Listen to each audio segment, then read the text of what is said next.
కర్నూలు జిల్లా ఎమ్మిగనూరు వైసీపీలో ఇన్ఛార్జ్ మార్పుపై అసంతృప్తి భగ్గుమంటోంది. ఎమ్మిగనూరు ఎమ్మెల్యే చెన్నకేశవరెడ్డి వయోభారం సాకుగా చూపి ఇన్ఛార్జ్ను మార్చారని కార్యకర్తలు ఆగ్రహం వ్యక్తం చేస్తున్నారు. మాజీ ఎంపీ భుట్టా రేణుకను ఇన్ఛార్జిగా నియమించడాన్ని తీవ్రంగా వ్యతిరేకిస్తున్నారు. ఎమ్మిగనూరులో వైసీపీ ఇన్ఛార్జ్ భుట్టా రేణుక పార్టీ కార్యాలయాన్ని ప్రారంభించారు.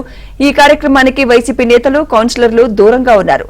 ఎమ్మిగనూరులో మెజార్టీ క్యాడర్ తనకు సహకరించడం లేదని ఇప్పటికే పార్టీ అధిష్టానానికి భుట్టా రేణుక ఫిర్యాదు కూడా చేశారు. దీంతో వైసీపీ అగ్రనేతలు అభ్యర్థి మార్పుపై ఆలోచిస్తున్నట్లు తెలుస్తోంది.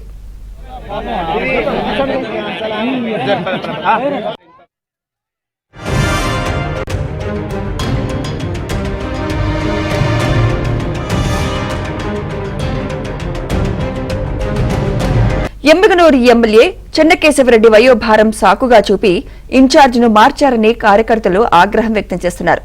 మాజీ ఎంపీ భుట్టా రేణుకను ఇన్ఛార్జిగా నియమించడాన్ని తీవ్రంగా వ్యతిరేకిస్తున్నారు.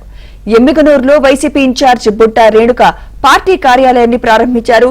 ఈ కార్యక్రమానికి వైసీపీ నేతలు, కౌన్సిలర్లు దూరంగా ఉన్నారు. ఎమ్మిగనూరులో మెజార్టీ క్యాడర్ తనకు సహకరించడం లేదని ఇప్పటికే పార్టీ అధిష్టానానికి భుట్టా రేణుక ఫిర్యాదు కూడా చేశారు. దీంతో వైసీపీ అగ్రనేతలు అభ్యర్థి మార్పుపై ఆలోచిస్తున్నట్లు తెలుస్తోంది.